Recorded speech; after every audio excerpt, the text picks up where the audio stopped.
It's a little bit sketchy. Holy In the last episode of this series, major rust repair took place on the passenger side.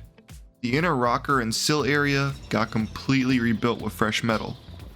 The passenger side floor also got cut out and replaced, along with the cab support. Lastly, I made a custom floor support to wrap last episode up.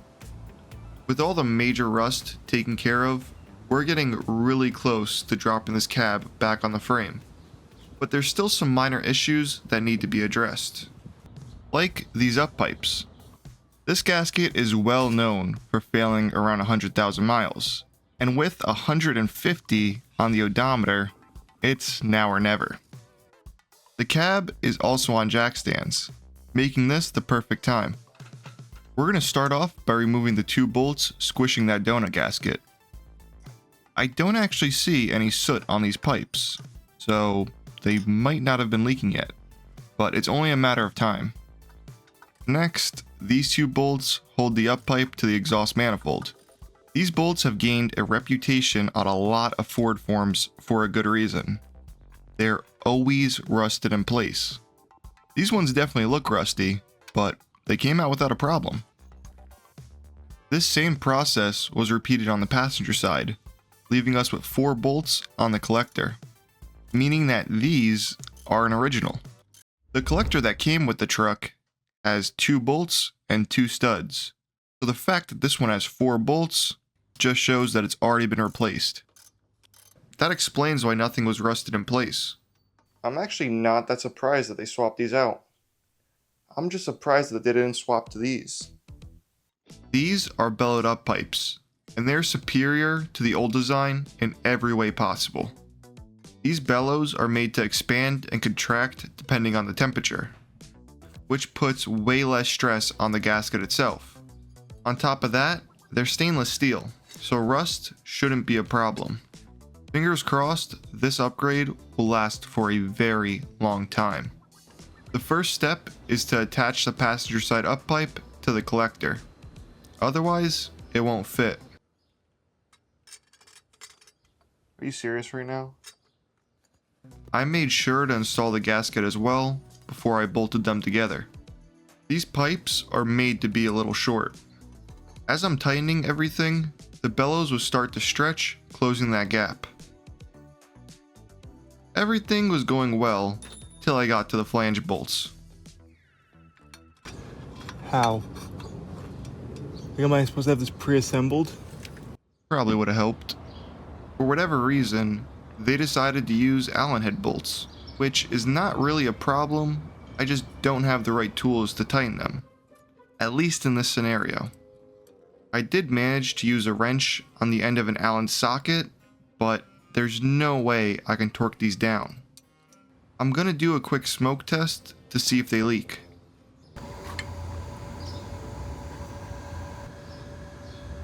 Literally, nothing sealed. I went around one more time and tightened everything up some more. And lo and behold, I still don't like Allen head bolts. Everything else sealed up fine. Instead of fighting with these bolts, I decided to switch them out for some normal ones. Yet, smoke was still pouring out. So I'm not really sure what's happening here. All the bolts are torqued down, so smoke shouldn't be pouring out. I'm thinking there could be a pinhole in the uppipes itself, which would suck. Another thing that I did notice though is that this piece shoots out of the turbo every time I go to remove it, so it's building pressure. I want to try to throw the exhaust back on and then re-smoke test it to see if the leak is still there. Maybe the pressure is just building up so much that it's slipping past the gasket. So, let's go try that.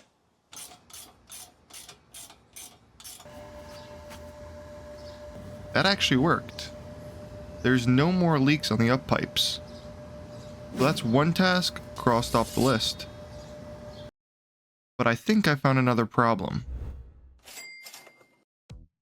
I've always had a really bad exhaust leak on this truck. I was just assuming it was coming from the uppipes. but this exhaust is leaking everywhere. At least the first one is easy to spot.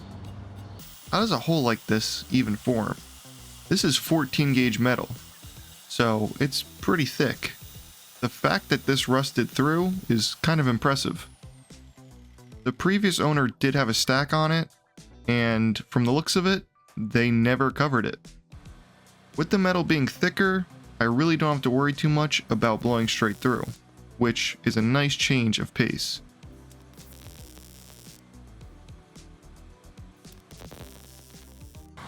After flattening out the welds, we're left with a solid repair. Luckily for me, there's a lot more leaks down this pipe. Instead of trying to chase every leak down, I'm just going to weld this thing all the way around. That's going to allow me to remove these exhaust clamps permanently. With the exhaust out of the truck, welding should be way easier. Normally you would run a bead down these joints, but I still need to learn how to do that.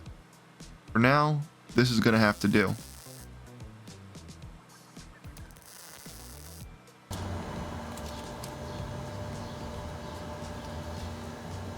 No leaks. That's exactly what I wanted to hear. It would really suck if there was pinholes everywhere.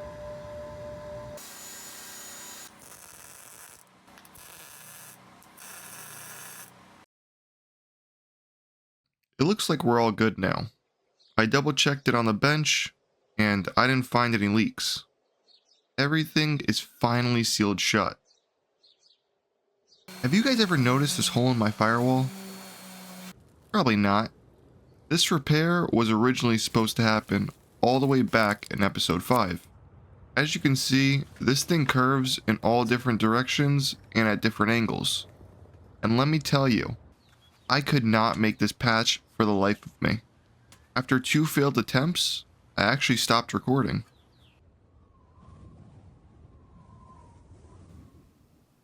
So this is where we're at. This piece has been ridiculous to make. I thought it was going to be somewhat simple, but I was wrong. These two are welded in, and I have a third piece that I mocked up right here. So that just needs to be trimmed down to fit, and then we'll weld it in. And hopefully this firewall will be complete.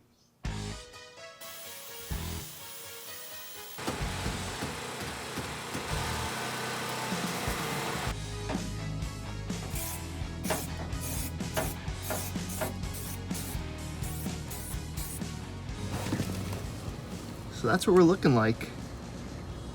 A little bit of rust forming over here already.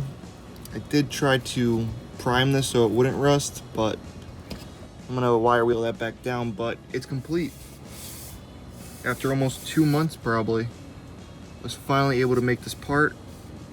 I'm gonna wire wheel this down real quick, and then I'm gonna hit this with a coat of paint. So the plan might have changed. Instead of chasing down all the rust on the firewall, I decided to use some rust encapsulator instead. There was a lot of small spots that needed help, and this was the easiest way. It does look a bit ugly, but it's going to get covered with this foil tape anyway. This tape is amazing at reflecting heat away, and since the original fiberglass foil is long gone, this is the next best thing. We're going to start with the vacuum reservoir. Although diesel engines don't produce a lot of vacuum naturally, there's still a lot of systems that rely heavily on vacuum, like my brakes. Well, at least the booster portion. If this reservoir was to ever crack, things would get a bit sketchy. So keeping heat away from this is rather important. Same thing with the HVAC system. Nice. I've noticed in the past when driving, there's a good amount of heat coming from the driver's side firewall. Now, that may have been because there's a giant hole right next to the uppipes, or it could be that this section doesn't have any heat tape on it. Either way, this tape is going to keep a lot of the heat off of the cab.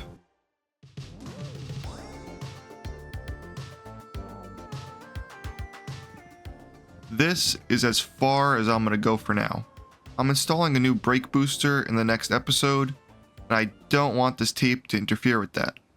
Next on the list is a job that I've been avoiding: painting the bottom of the cab. There's not any rot on the bottom of the cab, but there is some rust forming in a few spots. My hope is to slow this down as much as possible. The bottom of the cab was sanded with 80 grit, and then I went over it again with a green Scotch-Brite pad, just to make sure that the paint has something to grab onto. So this is Eastwood's Rust Encapsulator Plus. I used it a few years ago on my truck frame, and it's held up pretty good. So since there's spots of rust underneath the cab that aren't major, I'm just going to cover it in this. This series has been one giant learning experience. From learning how to weld, to finding out that you shouldn't put paint in a red Solo cup. What the fuck? Not my best moment. And of course, I started to lose sunlight shortly after this. Damn. You can't see shit. Alright.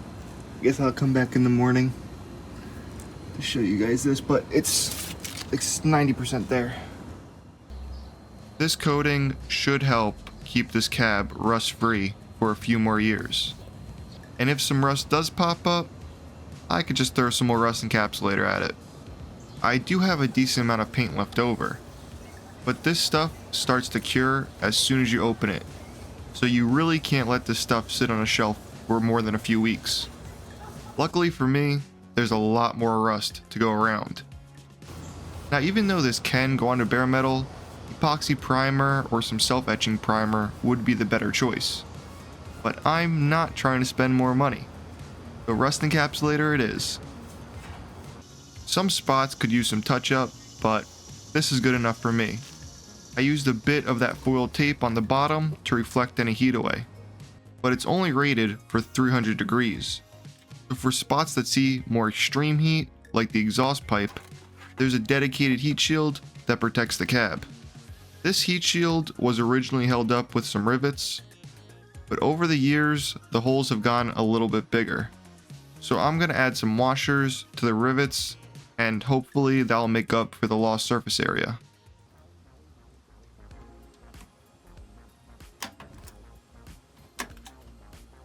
This heat shield was actually two pieces.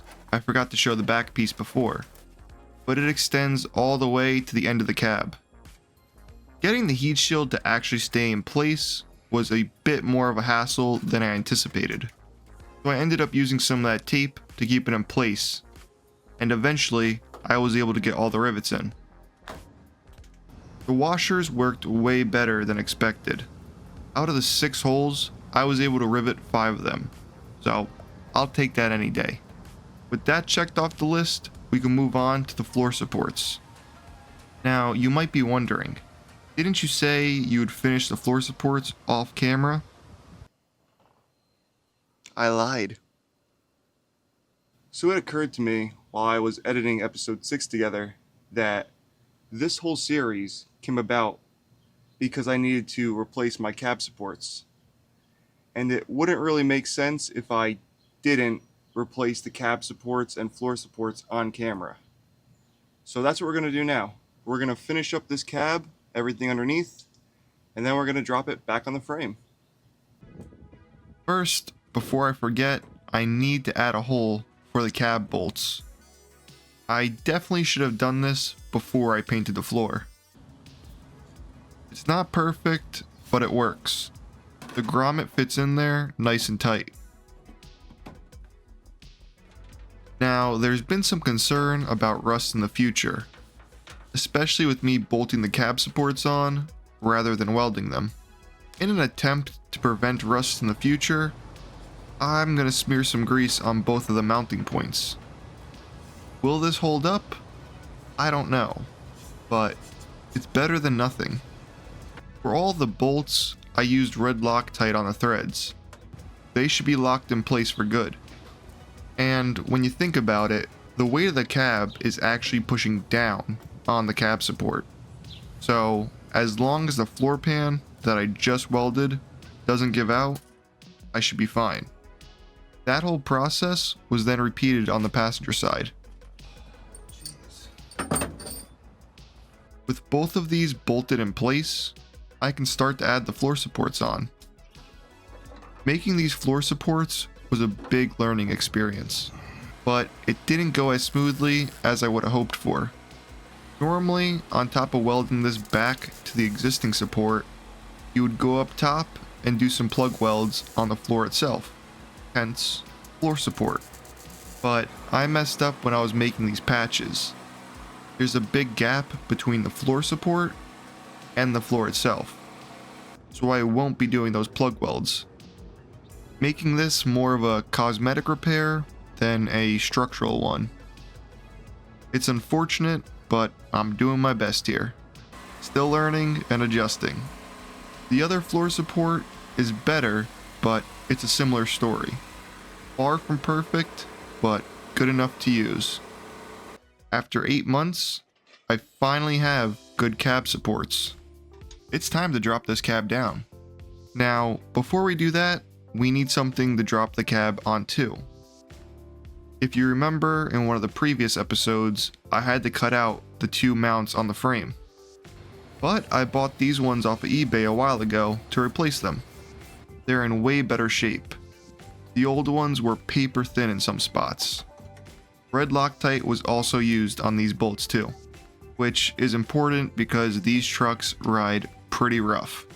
To help with that, I spent a little bit more money to get better bushings. These are S&B body bushings. As you can see, this back row is missing. I got a little bit ahead of myself, but this is for the front of the cab, and then I believe these are for your radiator support. These are supposed to be the best, so we're going to try them out and see how good they are. How much of a role do these bushings actually play in ride quality is up in the air, but these will last for a very long time, and that means less maintenance. With everything in place, let's start dropping the cab down. This is easier said than done, of course. Back in episode 2, I may have dropped the cab off the mounts. That caused it to fall backwards, meaning that I have to pull this cab forward about a foot. Inch by inch, I was able to lift the cab and start scooting it closer to the engine. Not too bad for a one-man operation. Getting the cab in the air isn't that hard, especially with the engine hoist. The hard part is stopping it from nosediving. 2 floor jacks were placed on each cab support to stabilize the cab. After that, I was able to remove both of the 4x4s. Now, it's all a balancing act. It's a little bit sketchy. Each floor jack was lowered somewhat evenly, followed by the engine hoist. Holy shit. Repeat this a couple of times, and the cab is back on the frame.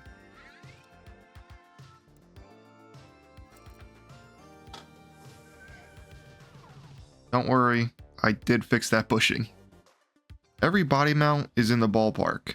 With a little bit of adjustment, I was able to thread in all 4 bolts. So we did it. After, that is hot. After months of work, the cab is back on the frame with new cab supports. There's still a lot of reassembly to do, but that is going to happen next episode. So I hope you guys enjoyed this one, and I'll see you guys later.